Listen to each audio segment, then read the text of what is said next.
الله الرحمن الرحيم الحمد لله رب العالمين والصلاة والسلام على أشرف الأنبياء والمرسلين وعلى آله وصحبه أجمعين. أعوذ بالله من الشيطان الرجيم. بسم الله الرحمن الرحيم. إنا أنزلناه في ليلة القدر وما أدراك ما ليلة القدر ليلة القدر خير من ألف شهر. صدق الله العظيم. قال النبي صلى الله عليه وسلم من قام ليلة القدر إيمانا واحتسابا غفر له ما تقدم من ذنبه أو كما قال عليه الصلاة والسلام. بزرگان محترم، عزیزان گرامی، میرے نوجوانوں، دوستوں، اللہ رب العزت نے جس طرح ماہ رمضان مبارک کو تمام مہینوں پر فضیلت بخشی کہ ایام کی راتیں بڑی اہمیت والی ہیں، ایسے ہی پورے رمضان مبارک میں آخری عشرہ بھی بڑی اہمیت والا کہلاتا ہے۔ آخری عشرہ یعنی آخر پہ 10 دن۔ حضرت عائشہ صدیقہ رضی اللہ عنہ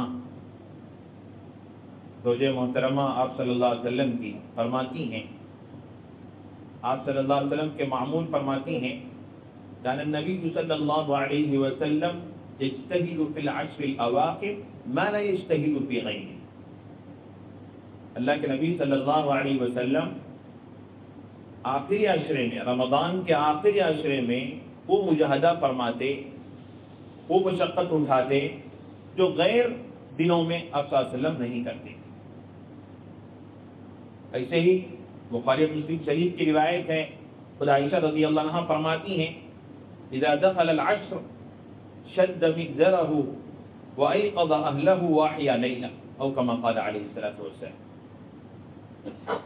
کہ اللہ کے نبی صلی اللہ علیہ وسلم کا معمول فرماتی ہیں کہ آپ صلی اللہ علیہ وسلم جب آخری عشرہ شروع ہوتا تو آپ صلی اللہ علیہ وسلم کا معمول یہ ہوا کرتا تھا کہ آپ صلی اللہ علیہ وسلم کمر کر کیا کرتے اور خود بھی راتوں کو جاگتے اور اپنے گھر والوں کو بھی جگایا کرتے۔ بزرگوں، بھائیوں، دوستوں، آخری عشرے کی بڑی اہمیت ہے۔ ویسے تو رمضان مبارک ہماری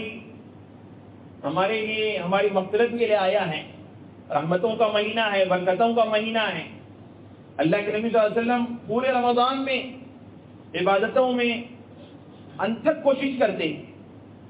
آپ صلی اللہ علیہ وسلم کی عبادت کا کوئی مثال نہیں دے پیش کر سکتا، لیکن آپ صلی اللہ علیہ وسلم کی زوجہ محترمہ، آپ صلی اللہ علیہ وسلم کے ساتھ میں رہنے والی خود فرماتی ہیں کہ جو محنت آپ صلی اللہ علیہ وسلم شروع کے 20 دن میں کیا کرتے تھے اس سے کہیں زیادہ محنت آخر کے 10 دن میں آپ صلی اللہ علیہ وسلم کی ہوا۔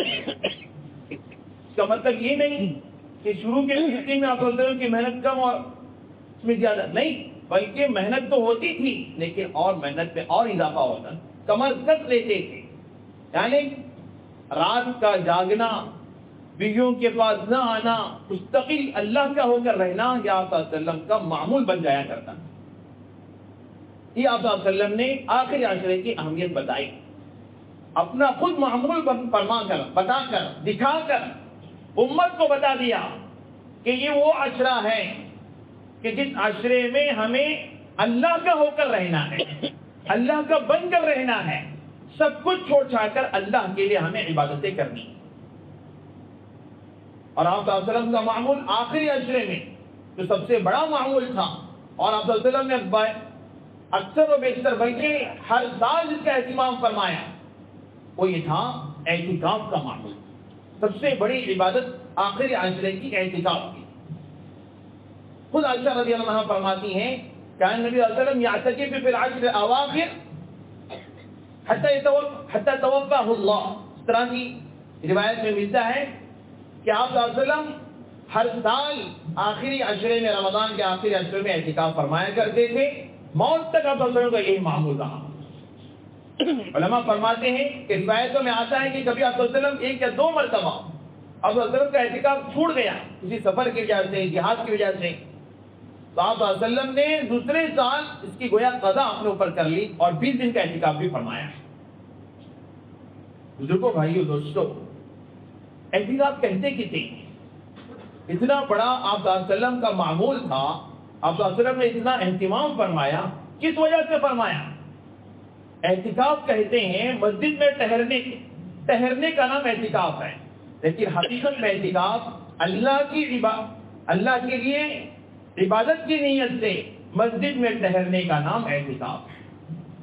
سب کچھ چھوڑ چھاڑ کر، دنیا کی مشاغل سے دور ہو کر، گھریلو کام کاج کو چھوڑ کر، دنیا سے ہٹ کر، سب سے کٹ کر اللہ کے لیے ہونا اعتکاف کہلاتا ہے۔ گویا معتکف کی مثال ایسی ہے، سمجھ لو کہ معتکف مسجد میں پڑا رہتا ہے، گویا ایسا ہے جس طرح کے کوئی ایک دھرنا لگانے والا ہے۔ آج کل ہوتا ہے نا، حکومتوں کے خلاف اسٹرائک کرتے ہیں، اپنی مانگیں جب تک پوری نہیں ہوگی ہم نہیں چھوڑیں گے۔ تو گویا معتکف کی مثال بھی ایسے ہی ہے، اللہ کے در پر پڑا رہے گا، جب تک مغفرت نہیں ہوگی اللہ کے در پر ہم نہیں چھوڑیں گے۔ معتکف اللہ کا قرب حاصل کرتا جاتا ہے۔ معتکف اعتکاف کے فائدے کہ اللہ کا قرب اسے نصیب ہوتا ہے، عبادتوں میں مزہ ملتا ہے، عبادت کرنے کی عادت پڑ جاتی ہے، گناہوں سے پرہیز کرتا ہے، گناہوں سے بچا رہتا ہے۔ ہاتھ کے گناہ، پیر کے گناہ، آنکھوں کے گناہ، صرف مسجد سے باہر جانا ہی کافی ہے، آنکھوں کے گناہ شروع ہو جاتے ہیں۔ تو سب سے بڑا فائدہ یہ بھی ہے کہ آنکھوں کے گناہوں سے اور بلکہ گناہوں سے معتکف بچا رہتا ہے، اور ساتھ ساتھ میں اللہ کی طرف سے دین دیکھیے، اللہ کا رحم دیکھیے، کرم دیکھیے کہ معتکف ایسے بہت سی اعمال خیر، نیک اعمال نہیں کر سکتا جو غیر معتکف کرتا ہے، لیکن اللہ تعالیٰ اس میں مسجد میں بیٹھے بیٹھے اس کا ثواب عطا کرتے ہیں۔ جیسے عیادت کرنا ہو، تعزیت کرنا ہو، جنازے کے پیچھے چلنا ہو، کسی یتیم کے لیے، بیوہ کے لیے، مسکین کے لیے، ضعیف کے لیے دوڑ دھوپ کرنا ہو، یہ اللہ تعالیٰ سب کا ثواب مسجد میں بیٹھے بیٹھے آتا ہے۔ اور سب سے بڑا جو فائدہ معتکف کے لیے ہوتا ہے وہ شب قدر مل جاتی ہے۔ شب قدر اسے عطا ہوتی ہے، مل جاتی ہے، نصیب ہو جاتی ہے اس کے لیے۔ اور آپ صلی اللہ علیہ وسلم آخری عشرے میں جو اعتکاف اسی وجہ سے کیا کرتے، آپ صلی اللہ علیہ وسلم کا اہتمام اتنا تھا کہ آپ صلی اللہ علیہ وسلم آخری عشرہ پورا کا پورا اللہ کے لیے یکسو ہو کر مسجد کے کونے میں پڑ جاتے ہیں۔ اللہ تعالیٰ نے قرآن مجید میں شب قدر کے سلسلے میں پوری چھوٹی سورت نازل فرمائی۔ اما آخری پارے میں جو سورۃ القدر ہے، اللہ تعالیٰ فرماتے ہیں اِنَّا أَنزَلْنَاهُ فِي لَيْلَةِ الْقَدْرِ وَمَا أَدْرَاكَ مَا لَيْلَةُ الْقَدْرِ، ہم نے قرآن مجید کو سورۃ لیلۃ القدر میں نازل فرمایا۔ تم جانتے ہو لیلۃ القدر کیا ہے؟ یہ اللہ تعالیٰ لوگوں کو اس کی اہمیت بتانے کے لیے سوال کر رہے ہیں کہ جانتے ہو لیلۃ القدر کیا ہے؟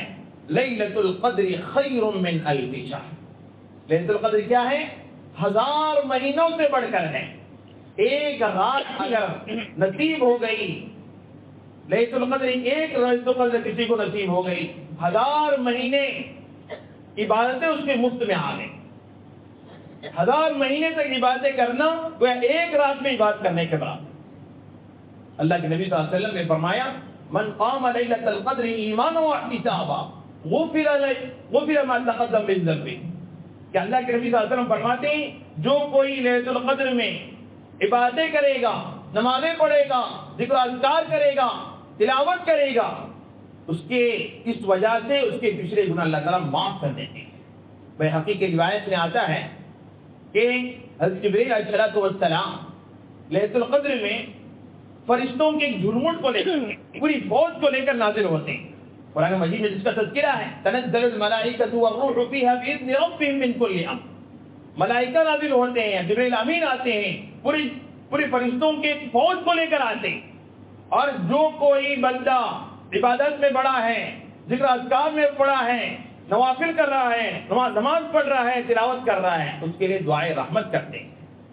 بزرگوں، بھائیوں، دوستوں، آخری عشرہ خاص طور پر چونکہ رمضان مبارک ہماری مغفرت کے لیے آیا ہے، لیکن ہمیں اس کا جائزہ لینا ہے کہ جو 15 دن جو ہمارے گزر گئے، دیکھتے دیکھتے 15 دن اس طرح گزر گئے، پلک جھپکنے کی طرح نکل گئے ہمارے ہاتھوں سے۔ اب اس کا ہمیں جائزہ لینا ہے کہ 15 روز جو ہمارے گزر گئے ہیں یہ کیسے گزرے ہیں۔ ہماری نمازوں کا ہمیں جائزہ لینا ہے، ہمارے نوافل کا ہمیں جائزہ لینا ہے، تلاوت کا، ذکر کا ہمیں جائزہ لینا ہے، استغفار کا، دعاؤں کا ہمیں جائزہ لینا ہے۔ کیا واقعی ہم نے 15 روز صحیح طور پر گزارے ہیں؟ رمضان مبارک کی جو روزے ہم پر فرض کیے گئے تھے رمضان مبارک میں، کیا صحیح روزے ہمارے ہوئے ہیں؟ کہ اس طرح اللہ تعالیٰ جو روزہ ہمارا چاہتے ہیں اس طرح کے روزے ہم نے رکھے ہیں؟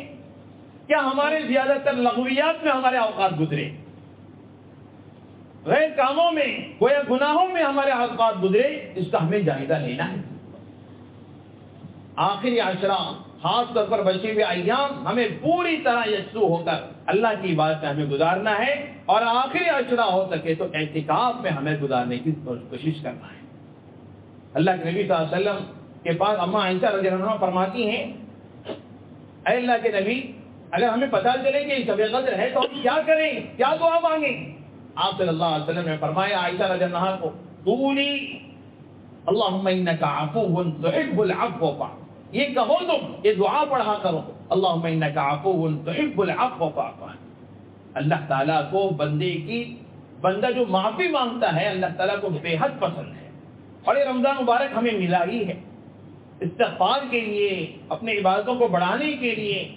11 مہینے ہم نے اللہ کی گناہوں میں، اللہ کی نافرمانی میں ہم نے گزارے ہیں۔ ایک مہینہ اس کو غنیمت جانے، اس کے دن کو، اس کے ایام کو، اس کی راتوں کو، اس کے ایک لمحے کو، ایک ایک لحظے کو ہم غنیمت جانے اور اپنی اللہ تعالیٰ سے اپنی معافی کروا کر رہے ہیں۔ بزرگوں، بھائیوں، دوستوں، یہ رمضان مبارک کے چند ایام ہمارے سامنے بچے ہیں، ہمیں اس کے سلسلے میں ہمیں ابھی سے ہی خاص طور پر اس کا جائزہ لینے کی ضرورت ہے کہ بچے ہوئے ایام ہمارے بے فکری میں نہ گزرے، اور ہم اس کے سلسلے میں خصوصی توجہ دیں کہ بچے ہوئے ایام ہمارے صحیح طور پر گزر جائیں، اور آخری عشرہ ہمارا پوری طرح اچھے سے اچھا گزر جائے۔ ہماری نمازیں، ہماری نوافل، ہماری تراویح، ہمارے ذکر و اذکار اور ہمارے استغفار میں ہمارا بڑھوتری آ جائے کہ ہم اگر تھوڑا پڑھ رہے ہیں، کم پڑھ رہے ہیں، ہم تلاوت زیادہ کرنے والے بنے، اور دعاؤں میں ہمارا کم وقت لگ رہا ہے، زیادہ ہم دعا کرنے والے بنے، اور دیگر عبادتیں ہم سے کم ہو رہی ہیں، صدقہ و خیرات کم ہو رہے ہیں، ہم زیادہ دینے والے بنے۔ پتہ نہیں آئندہ رمضان ہمیں نصیب ہوگا یا نہیں، آئندہ رمضان آنے سے پہلے ہم میں سے کون اللہ کے پاس پہنچ جائیں گے پتہ نہیں۔ میرے بھائیوں کو، دوستوں، ہمیں یہی رمضان میں بچے ہوئے ایام کو غنیمت جان کر ہمیں آخرت کی تیاری کرنی ہے۔ اس رمضان کو ہمیں صحیح طور پر ہمیں گزارنے کی کوشش کرنی چاہیے۔ آج کے خطبے کا یہی پیغام ہے، بچے ہوئے ایام انشاءاللہ ہم صحیح طور پر گزاریں گے اور اپنی عبادتوں میں اور تیزی لائیں گے۔ اللہ کے کرم کا جو اتنا معمول تھا اس معمول کے مطابق اپنی زندگی گزارنے کا ہم سب کوشش کریں گے۔ اللہ تعالیٰ سے دعا ہے اللہ تعالیٰ ہمیں ان باتوں پر عمل کرنے کی توفیق۔ ویڈیو کے نیچے سبسکرائب کے بٹن پہ کلک کریں، بیل کے آئیکن پہ کلک کیجیے تاکہ ہر نئی ویڈیو کی نوٹیفیکیشن آپ کو مل جائے۔